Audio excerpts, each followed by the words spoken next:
Good morning and welcome to today's European Movement Ireland webinar on EU jobs with the European Court of Auditors. My name is Noelle O'Connell and I'm the Executive Director of European Movement Ireland. So firstly, I suppose I should start by wishing everyone a very happy Europe Week. It's a very busy week for us here in European Movement Ireland.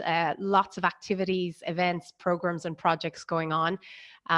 So notwithstanding the surreal times we are living in, I want to wish you and yours a very safe Europe Week in 2020, but also I do hope that you are celebrating and marking the occasion. So in terms of today's webinar, we'd be delighted if you could send in any comments and questions on the chat Q&A function on the Zoom platform, and Ciarán and I will be putting those to Tony and having a conversation after his presentation. So in terms of our EU jobs, European Movement Ireland has a very long and distinguished track record of being working on this issue for many decades. And today our webinar is part of the ongoing EU jobs campaign, along with other partners such as the Department of Foreign Affairs and Trade, the Public Appointments Service, the European Commission, the European Parliament, and all supported by the Minister of State for European Affairs, Helen McEntee. In essence, I guess our campaign endeavours to highlight what opportunities are available for Irish people in the EU, and primarily to work to increase the number of people in Ireland applying for these opportunities, and ultimately to increase Ireland's presence in the various EU institutions. From our accession to the EEC back in 1973, it is a truism to say, but we have punched above our weight. We have a very long and distinguished history of representation at the various European institutions and agencies. For example, we have had two Secretary Generals of the European Commission, David O'Sullivan, and one of our board members, Catherine Day, Pat Cox, former President of the European Parliament. And it is very important that we recognise the contribution of Irish people to the European Union, but equally, it is crucial that Irish people continue to be represented in the various institutions, bodies and agencies. Last year, in 2019, close to 1/3, about 29% of Irish officials employed in policy areas in the various EU bodies were aged 58 or over. And as critical as experience is, it requires replenishment. And that is why it is vital that we promote positions and job opportunities to Irish graduates and Irish people interested in getting a career in the different bodies. So with that in mind, I'm absolutely delighted that we are joined today by Ireland's representative to the European Court of Auditors, Mr. Tony Murphy, who I think is joining us from a very sunny Luxembourg, Tony, by the looks of things. We were delighted to have an ongoing engagement and collaboration with Tony, and I think the last time we met was probably in person in Dublin last year, where he provided us with a very comprehensive overview of the work of the court along with its traineeship process. And today's webinar, ladies and gentlemen, I hope you'll find it very useful and helpful, but it's also very timely, as the European Court of Auditors have an excellent traineeship programme that I know is obviously impacted by the COVID pandemic, and I'm sure Tony will talk a little bit further on that. But as the Irish member on the court, Tony serves as Dean of Chamber 5, which is the financing and administering the union at the European Court of Auditors in Luxembourg. And in today's webinar, Tony will provide a very clear explanation of what the Court of Auditors does, its functions in terms of managing, monitoring the management of the EU budget and reporting on the EU finances. So I have no doubt he's extremely busy. And prior to serving as Dean of Chamber 5, Tony served as a Director of the Regulation of Markets and Competitive Economy at the European Court of Auditors. He was Head of Private Office and Head of the Internal Audit Unit at the European Commission. And in Ireland, he previously served as a Senior Auditor in the Office of the Controller and Auditor General Dublin. And he's had over 20 years experience as an auditor in the EU, a very comprehensive understanding of what it means to represent Ireland in Europe. And we're delighted to have him with us here today to discuss his work, his role, and the work of the European Court of Auditors. I'm also delighted to be joined, not in Luxembourg, in equally sunny Wicklow, by my colleague Ciarán Murray. Ciarán is our EU Jobs Officer amongst many other roles, and Ciarán has responsibility for our work programs and projects on employment opportunities with the EU, traineeship opportunities, including our weekly jobs and traineeship in Europe. And he's the editor and master-in-chief of our award-winning Bible on all things to get a job and a traineeship in the EU, our very famous and long-standing Green Book. And Ciarán has traveled the country delivering career talks on the EU in various third-level colleges and universities, giving advice on applications to competitions for permanent contracts. So delighted to be joined by both Tony and Ciarán today. And in terms of our running order for the webinar, I'm going to hand over to Tony, who will deliver a presentation on the work of the courts. He'll talk a little bit about current traineeship and job opportunities. And then Ciarán will discuss the various resources and information available to you from what we do here in EM Ireland to help applicants and promote EU jobs.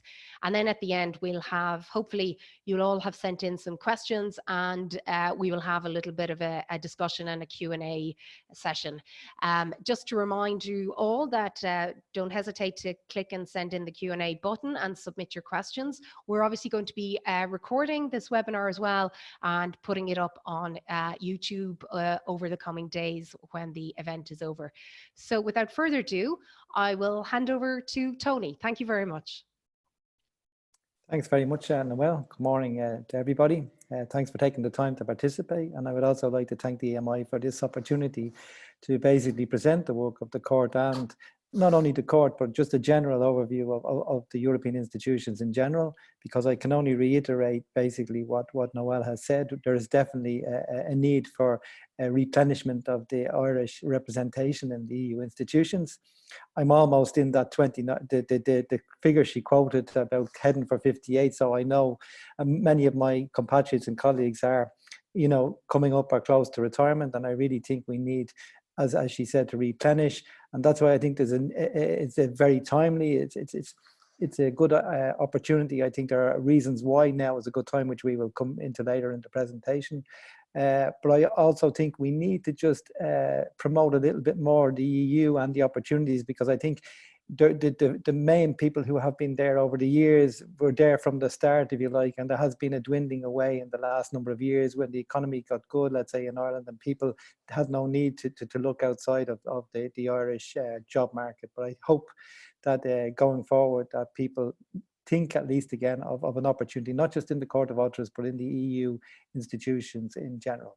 So here is just a general overview of the presentation. We won't go into too much detail about the work of the Court of Auditors, just to give you a general overview. I mean, if you have, we have quite a good website, and we also have an ECA Twitter account where, you know, you can find generally the work that we're producing on an ongoing basis.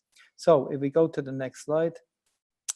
This is basically where we fit in the EU architecture. I mean, there are 7 EU institutions, which are probably most of you are aware of. I mean, so we come there at the end, last but not least, I would say, because basically we are based in Luxembourg with the Court of Justice, and also part of the European Parliament, a very small part of the European Commission.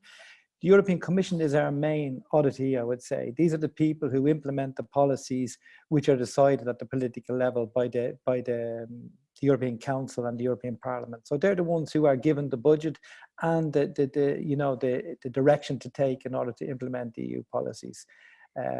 So they're our main auditee. They're based in Brussels mainly. We're in Luxembourg, and again we can go into that a little bit later. It's not ideal sometimes, but. And then we also have the European Central Bank, which is based in Frankfurt.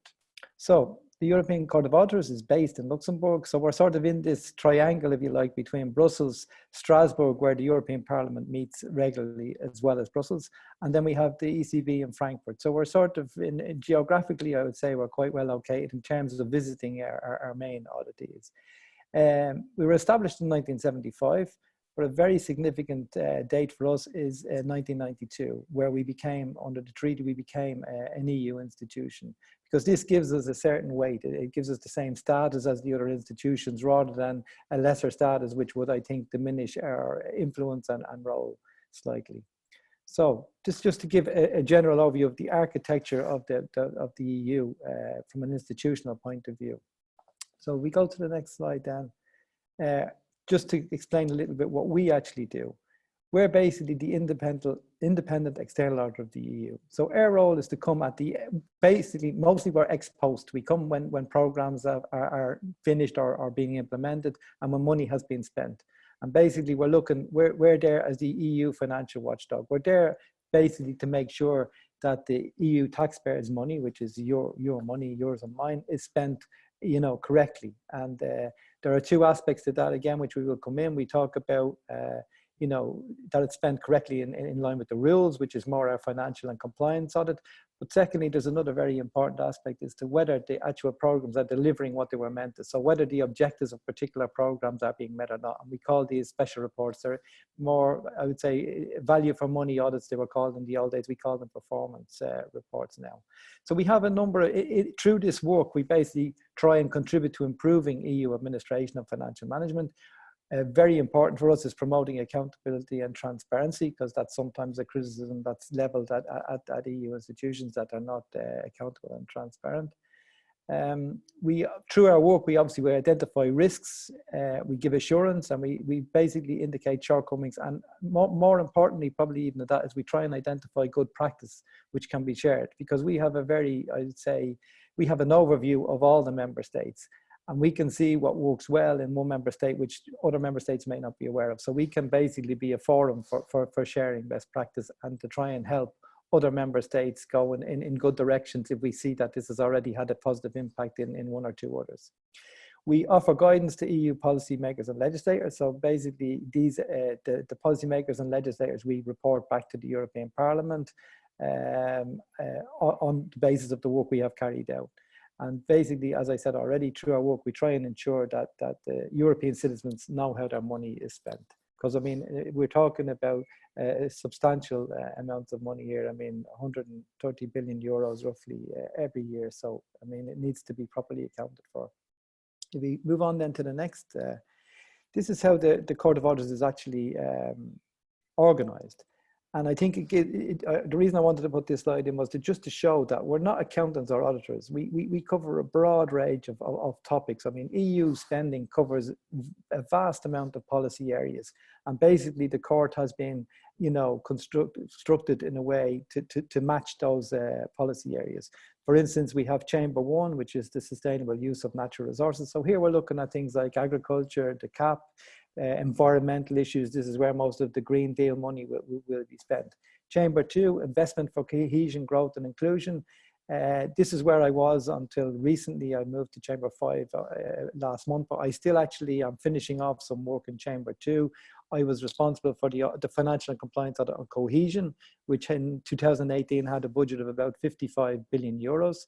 So cohesion basically is mainly funds which are going to the newer member states to try and to basically bring their quality of life up to that of the EU average. So basically it's a way of member states helping other member states raise their living standards. Chamber 3 is external action, security and justice. Here, this is obviously becoming much more important. I mean, here there are issues like migration, defense, cybersecurity. All these type of issues are issues that we cover and are becoming increasingly important. Chamber 4, which, as Noelle said, where I was a director for a year, is the regulation of markets and competitive economy. This covers things like research and development across the EU, the research that's carried out by universities and other bodies. It's about competition, making sure that it's a fair playing field for all companies in the different member states. And finally, where I am now, which is Chamber 5, as Noelle said, I was moved there about a couple of months ago, and each chamber has a dean, and I'm actually the dean of Chamber 5 at the moment. So we have we're responsible for the financing and administering the union, which is a bit of a horizontal chamber, and you will see through our work we will explain that later. Like any big organization, then we have, you know, supporting services like human resources, IT, translation is a big resource demand for us, because we have to produce everything in all the member state languages, the official languages, that is. And then we have a president, President Lehne, who's German, and he basically is in charge of corporate strategy and leading the organization. Let's say, you know, interinstitutional relationships. As I said, we have ongoing relationships, obviously, with the European Commission, the Parliament, the Council, the ECB, all these institutions. We're also responsible for the audits of agencies all across Europe. So our portfolio of audit and the type of topics that we cover is very vast, and that's really what we wanted to show in this slide. So we can move to the next. Just to give a very quick overview of the Court of Auditors. I mean, they come from all the member states. Obviously, we've just lost the UK, so I mean, it's now 27 instead of 28, unfortunately. Our staff come with a broad range of academic and professional backgrounds. Again, this is what I wanted to stress, is we're not only looking for accountants and auditors. We have people who are with a legal background, economists, even engineers. I mean, some of the projects that we're auditing could be, you know, bridges or motorways or whatever, and it needs a certain type of expertise, so it's basically a shared team which would go and audit these projects. And actually, accounting is not relevant in those type of audits. We do obviously carry out an audit on the accounts of the EU, where there is some element of accounting, but I would say that it's very, very minimal. Our main audits don't involve accounting at all, is really what I want to say. Okay, again, backing up probably what Noelle said, the average age is 44 in our institution. I mean, this would back up what you said about, you know, the Irish particularly, not only the Irish particularly are getting older in terms of heading towards retirement, we need to replenish them, but that would be the same probably for most of the older member states, let's say. What you find is that obviously the newer member states who are the last to join have basically the youngest you know, participation level, I would say. In terms of gender balance, we're not doing too bad in overall, let's say 50-50. Obviously, there are still some imbalances in terms of the different levels which are being addressed, and there is quite a decent gender balance, you know, policy in place in the court. We have roughly 900 staff members, so we're not a big institution in terms of the overall, you know, architecture of the EU. If you look at the Commission, you're talking about between 25 and 30,000 people, depending on how you measure it. So really, we're a small enough institution. Within the 900, currently we have 17 who are Irish.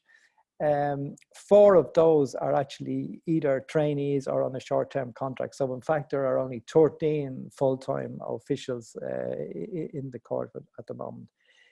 We carry out roughly 6,000 days of auditing per year. 3,700 or so of these days basically is spent across the member states. So we follow the money basically. We go where the projects are actually being implemented. So we go on site to the audit authorities in the member states, and in some cases down to the final beneficiary. So that's quite, you know, there's a lot of travel involved for our auditors. We're not just sitting here in Luxembourg, let's say. And the other balance of 2,300 so is involved in visiting the actual EU institutions, primarily the Commission, because we basically visit those. They're the people who have overall responsibility for the implementation of these policies, and we visit those that's our starting point for every audit, I would say. And they're the ones we basically clear our facts with, and they're the ones who end up with us in front of the European Parliament. They're basically defending their position vis-a-vis whatever we have found in terms of specific audit reports. So if we just move on to the next one. So what do we do? As I say, I don't really want to go into too much detail because maybe it's, you know, too much technical detail, but we have 2 main products. As I said, we have financial and compliance audits, which are published in our annual report. So this annual report normally is published in around the end of September, October. This year might be a little bit later for obvious reasons. And then we have special reports, which, as I said earlier, are kind of value for money audit reports. They're basically looking at policy areas to see have they actually had an impact, for instance, in terms of air passenger rights or migration, or where we have a couple of examples of these coming up. So if we move on to the next page, the annual report, as I say, this is our main output. And actually, I'm actually responsible for this for this year on. It takes up roughly 50% of our, it takes up roughly 50% of our resources. As I say, it contains results of financial and compliance audit work. So based on this work, we're able to give two opinions. We have what we call a statement of assurance, which is a bit unusual nobody else does it. I think the GAO in the US do a little bit of this, but no other, the CNAG or other national audit institutions don't produce this statement of assurance. Like most auditors do, they have an opinion on the annual accounts, which we do. But in addition to that, we also give an opinion on the legality and regularity of the underlying transactions.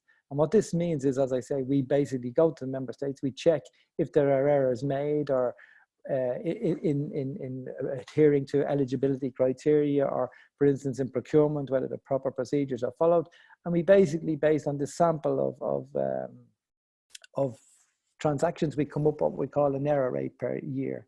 And the error rate is often discussed by the press and by the Parliament, because it's an indication of the level of problems we have encountered. I mean, it doesn't mean that, for instance, that the projects have not delivered something.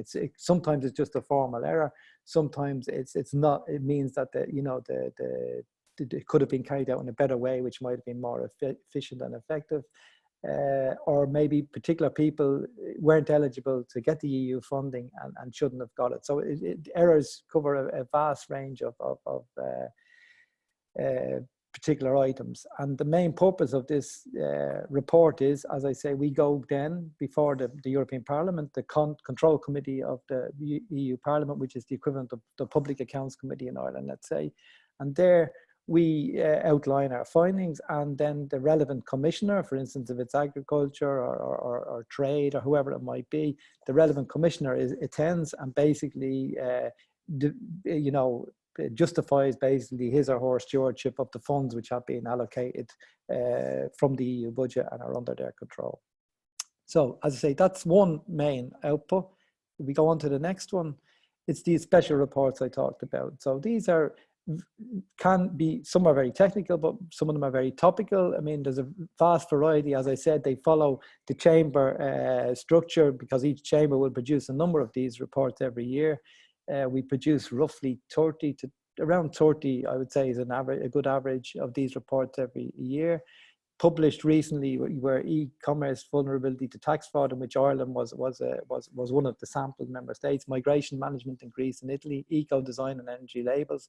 There was also a report which is generating a lot of interest, particularly from the Green Party in Ireland at the moment, about energy efficiency. There was energy efficiency about retrofitting housing, residential property. So that was released only last week and has attracted a lot of attention. Upcoming ones, we have milk and dairy production in September 2020. Again, Ireland is one of the sample countries, because I should explain that basically we can't go to every member state to cover these topics. So what we do is we pick 5 or 6 based on different criteria, obviously how much money is spent in the country, and a balance between east, west, north, south, and maybe we have indications that one might be a good practice or bad practice.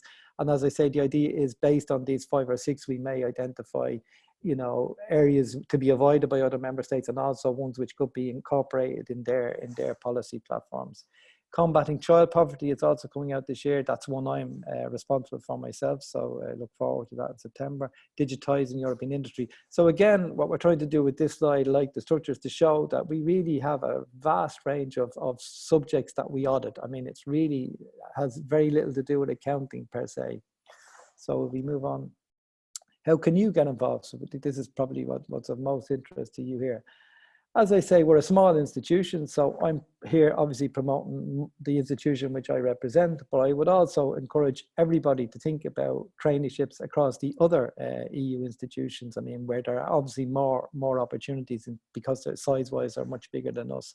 So we have 3 training sessions of 5 months per year. So you need to be an EU national and have a recognised university level diploma, or at least completed 4 semesters of a university study in an area of interest. And again, when you can apply online, it's quite easy on our own website.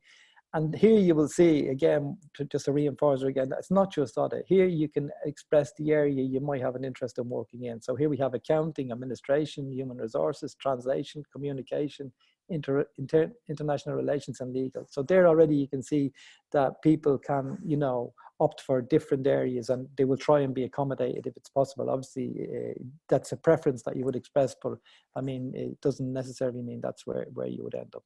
So we have starting dates of 1st of February, 1st of May, 1st of September every year, and the payment is around €1,350 per month. As Noelle alluded to at the start, unfortunately, with this current COVID crisis, the trainees who had started in February had to be cut short. So they will basically be brought back in September, and there won't really be a new intake in September. That will be deferred until February of 21. But anybody who has applied will still be on the database. So, I mean, you don't have to apply again, let's say for February 21. But as I say, it will probably be the same across the institutions. So I wouldn't let it put you off. Just keep your applications coming in, and hopefully when all this is resolved, you know, there will be a quick take up of people to start on traineeships. Okay, so we go to the, as I say, for a couple of years, we seen in the Court of Auditors, because as I say, I'm the member from Ireland for about two years. I'm very honoured to be to have that representative function. But before that, I was in the court for a number of years, and there was definitely a dearth of Irish trainees. There was very few who came. So we have really been trying to campaign to get more and more. And the statistics were very happy with 2019. Unfortunately, it may be disrupted because of this crisis, but for 2019, there was 55 trainees taken on by the court, and 7 of them were Irish, basically. So we were only, you know, behind Germany in terms of the number of trainees we got in. I mean, Germany had 8, but if we compare the comparative size, I think we're very happy with that outcome. So, just then, I suppose, I mean, I think a traineeship, obviously it's 5 months. I mean, you will be part of a team for 5 months, but obviously our tasks take a long time, and it's highly unlikely you will start and finish a task. But for me, the bigger advantages of being a trainee come from just being in the environment, for instance, being able to avail, for instance, of these opportunities. You know, trainees are treated like staff when they're there. I mean, they're entitled to go to internal trainings, for instance. You know, there's the human resources people organise visits to the other EU institutions, which again can give you an insight into what they do, where they are, how they work, and it just, as I say, I think it's just about, you know, opening your eyes to basically what's there, and then you have a better idea of whether it will be something that you may be interested in. As I say, you also have access to a lot of material in our library, you know, preparation for these competitions to come in as an official, let's say. But I think the trainee is a very good starting point. You know, it gives you an introduction to this multicultural environment. It gives you an introduction into the type of work that you know, the particular institution you're a trainee in does, but it also gives you an insight into, as I say, the other EU institutions, which is, I think, just as equally important to take out from this experience. Because I think I cannot agree more with Noelle when she says we really need an Irish footprint in the EU institutions. I mean, for instance, the EU Commission are the ones who are setting the policies for our future lives going forward. I mean, and I think to have an Irish perspective in there is a benefit, and it is something, you know, which shouldn't be undervalued, I would say. So if we move on to the next one. This is just, as I say, just to show that, you know, the traineeship sometimes can also lead to other opportunities. As I say, it opens your eyes to other institutions which you may not even be aware of. We basically have 3 of our trainees who were with us last year. 1 is now in the Council of Europe in Strasbourg. I mean, I think, as I say, this will be on YouTube, or the slides will be available later if you want to read the detail. Our second one is, it has gone back to Dublin to do a graduate program in Deloitte. And Lara, the last trainee, basically, when her traineeship was over, she was offered a 5 or 6 month temporary contract because there was a specific task ongoing for which she had the relevant expertise, and the people involved asked her would she stay on, and they organised a temporary contract for her. So what I'm trying to probably say is that traineeship on its own, I think, is a very good experience, but if you're not in, you can't win. You never know where these things can lead to either. So, other opportunities, I say, we have the trainee program, which I've explained already. There's equivalent traineeship programs which Ciarán covers in his green book in all the institutions. We did have an auditor's junior professional program in 2018.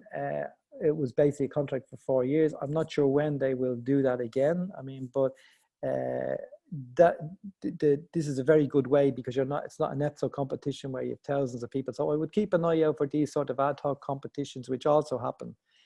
Obviously, there are specific criteria for the different competitions which you have to meet. We have an upcoming one, I know, not sure when, but it is in the pipeline. There's a maths and analytics competition, because again, digital audit, big data, all this thing will have a much bigger impact in our work going forward. And I think, again, given Brexit, you know, with English as our mother tongue, I mean, there are a lot of opportunities for Irish candidates, I think, because English basically is the working language now across all the institutions, with the exception, I would say, of the Court of Justice, where French is still the working language. So I think there are a lot of opportunities for Irish people to avail of going forward. So, as I say, I mean, this is just our contact details. We have the court has its own Twitter website. I have my own there as well, on LinkedIn. So, I mean, if you have any queries and we can't get around them today, feel free to contact our office. Okay, thank you very much. Brilliant. Thank you so much, Tony. Really, really comprehensive overview. And I look forward to chatting to you a little bit further about that. I am now going to hand over to my colleague Ciarán, who's going to give a bit of an outline of what we do in European Movement Ireland. Thanks. Great, thanks Noelle, and thanks Tony for that very comprehensive presentation on the European Court of Auditors. As I said, my name is Ciarán Murray. I'm the Grad Jobs Officer at European Movement Ireland. I'm just going to go through very quickly just kind of what resources are available from ourselves, and to kind of get more information applying for traineeships and jobs around the EU. So foremost, we offer guidance advice to Irish students and recent graduates who want to pursue that career in the EU. We do this by our weekly jobs list, which is produced every Thursday and has over 2,000 subscribers. We also have our Green Book, which is a dedicated book of all our EU jobs and information. So this Green Book is very comprehensive.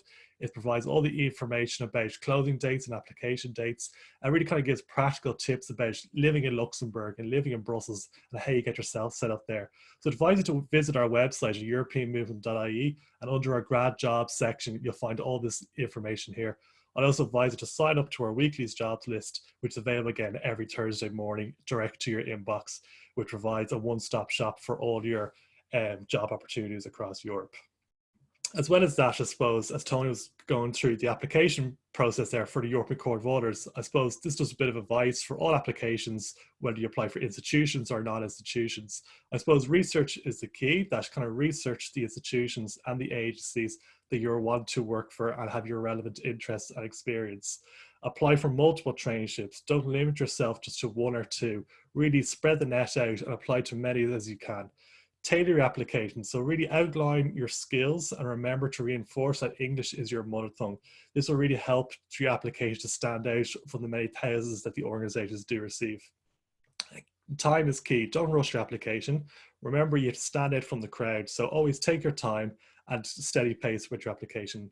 And then lastly, proofread your application. If possible, always get someone else to read it, just in case you've missed one or two things. So they're just more the general tips that kind of apply, not just for the European Court of Auditors, but for all kind of traineeships and job applications that you're applying for. And then lastly, just some useful websites there. So as I said, europeanmovement.ie there, our Grad Jobs in Europe pages up there. And we can find on Twitter at EM Ireland. The EU Jobs, so Department of Foreign Affairs and Trade, they run an EU Jobs website as well. And their Twitter site is EU Jobs Ireland. It's a really helpful Twitter account, which kind of retweet all the latest jobs across Europe. So definitely recommend to follow that. And then lastly, EPSO. For those who are looking for more permanent positions, EPSO is the main driver for all the positions that are more permanent. It's similar to publicjobs.ie. So definitely have a look out for that there. So I think we'll have a bit of time now for questions. I think, Noelle, do you have a question for Tony? And I can look through the Q&A section. Great stuff. Thanks, Ciarán. Very helpful. Tony, I was just struck as you were talking there. It's a very varied and interesting role that that you have with the European Court of Auditors. And it strikes me that there might be an impression that it's just solely like accountants that you're looking for in terms of qualifications, but you were mentioning that it's much more broad than that. Like what's an average day in the life like, and can you maybe just talk a little bit about what are the type of people that you'd be looking for in terms of potential traineeship and job applicants? Okay, thanks. Just before I answer that, I'd like to reiterate exactly what Ciarán said. I think it's extremely important to tailor your applications, because when we get applications in, if we see that they're totally generic, I mean, that you really no effort has been made to make it specific to the institution you're applying to, I think you know it's highly unlikely that your application will stand out vis-a-vis others who do make that effort. So I think that's really an important tip to follow. Yeah, in terms of professional skills, I would say, I mean, as I say, I mean, we're based in Luxembourg, but a lot of the time, at least before this crisis started, our auditors are on the road, let's say, you know what I mean, as either in EU institutions or across the member states. As I say, you can see from, you know, our accounting aspect is very small. I would say we have a small team who work on that, you know, for 6 months of the year. Basically, I'm talking about less than 10 people. So less than 10 of our auditors are based on pure accounting. The rest are involved in our annual report work, so the compliance, the legality and regularity. So going out to the member states, checking, you know, whether the funds have been spent properly. So people with a legal background, for instance, there are very useful because they can read regulations and eligibility requirements and make judgments as to whether they're being complied with, for instance. As I said, we have economists because we have most projects when they're being funded by the EU, they have to have a cost-benefit analysis or whatever it might be. So we need people to review these type of things. Also, sometimes it's extremely technical, and it's good to have somebody like who has some engineering background, for instance. I mean, if we're looking at the building of a bridge in over some river, and you know the specifications are about the thickness of the concrete or whatever it might be. So there are very, very specific you know, queries that we might have, which obviously would raise because it has an impact on the price of the project. So as I say, and then obviously you know, people who have more languages you have, obviously the better. I mean, because I mean you can be used in more member states if you have an other, as I say, English is very important. Irish also is an official language, so you already have two. But if you have a good level of another language, I think it's a big benefit. Especially if you want to be an official, I mean, that's almost compulsory. But I mean, for the traineeships, I wouldn't let that put me off too much, as I said, because it's less formalistic, I would say, and there are more flexibility rules there. And as I said, I think the idea for me is to get into the place and see, and then it may be worth your while investing more in the language, you know, going forward, but it will give you an idea of whether you're interested in working in one of these institutions in the first place. So it really is quite varied.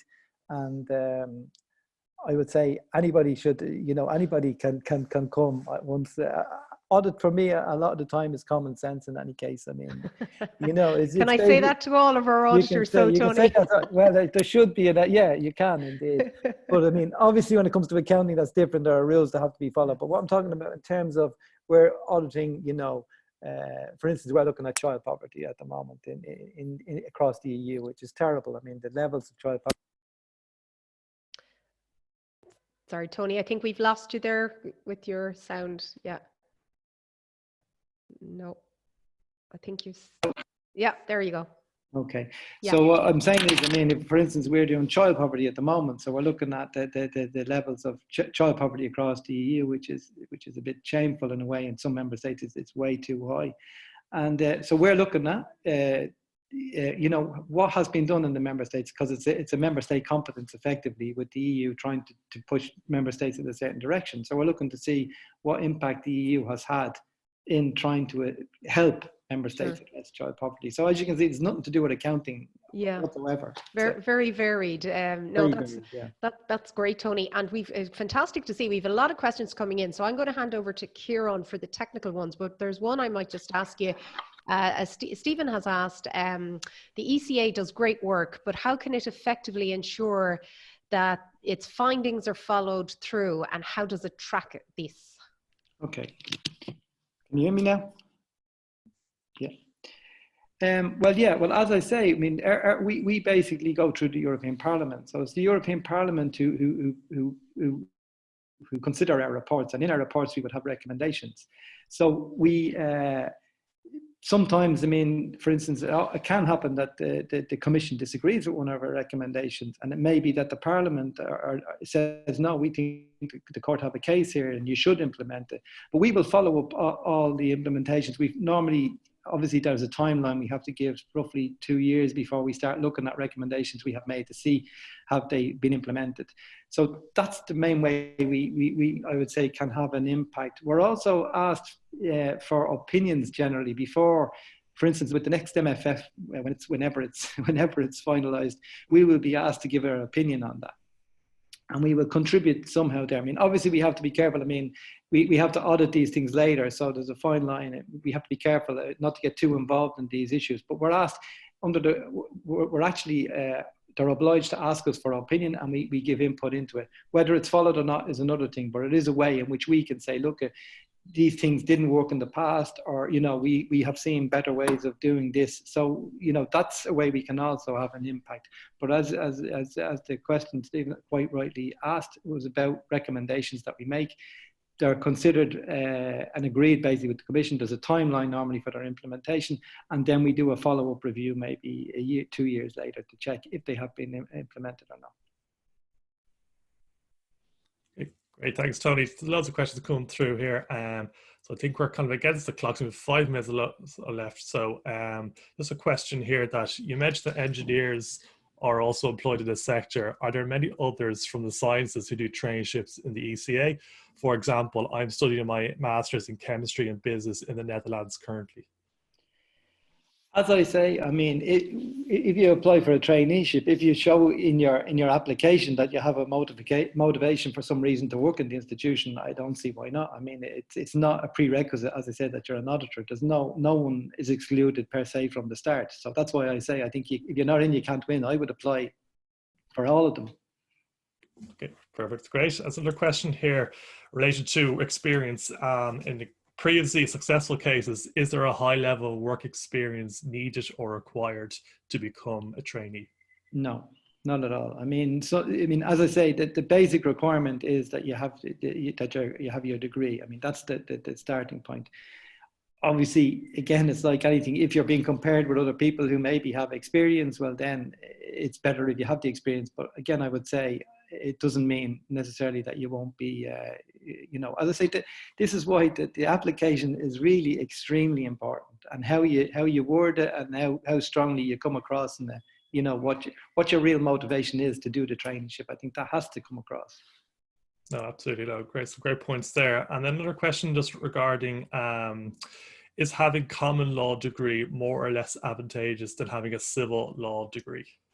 Again, I don't think for me there's no exclusions there. I mean, it's like the chap who was a chemist or studying chemistry. I mean, for me it's about the letter. I mean, why do you want to work in the court or in the commission or wherever it is? And that has to come across, or because you have to remember, as you said, you're in competition with a lot of people who will put in these applications. And, you know, I showed the table earlier, we've done quite well, but compared to other member states, we don't have as many actual applications, let's say. Okay, perfect. And just one more question here. The reserve list for the Junior Professional Auditors Programme is still valid until the end of this year. Do you know, are there going to be new employments from this list? Well, I think there probably could be, but I mean, I'm not in HR. I mean, and I say everything has been basically put up in the air by this COVID, because the HR are totally concentrating on trying to get the people here back to work. As you see, we're in lockdown here as well.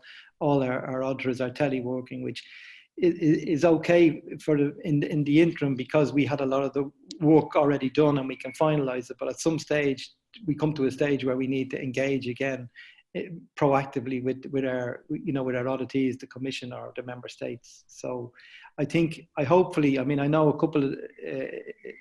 there is a couple of vacancies. I mean, there's not It's not lots or anything, but I think there is a chance that there could be, you know, they will fill from the list, because if they have a list, it makes sense rather than trying to start a whole competition all over again, because it takes some time, even though that particular process was way quicker than, say, an episode competition. Absolutely. No, that's great, Tony. Thanks for answering those questions there. And again, all those jobs obviously will be on our jobs list. So really encourage you to subscribe there for every Thursday. So I'll hand it back to Noelle there. Sorry, just before you go, can I just say thanks to EMI and EU Jobs in Ireland, because I think that's a great way we see of not just for the court, but of promoting EU Jobs in general. And whenever we go to colleges, we have a program where we try and visit some colleges every year to promote, again, something like this.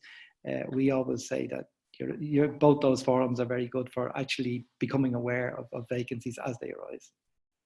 Oh, great stuff. Thank you so much, Tony, for those very kind words, and equally right back at you. I mean, it's fantastic, the work that you and you know, you're doing in terms of engaging with the colleges and the universities here in Ireland in promoting the work of the European Court of Auditors.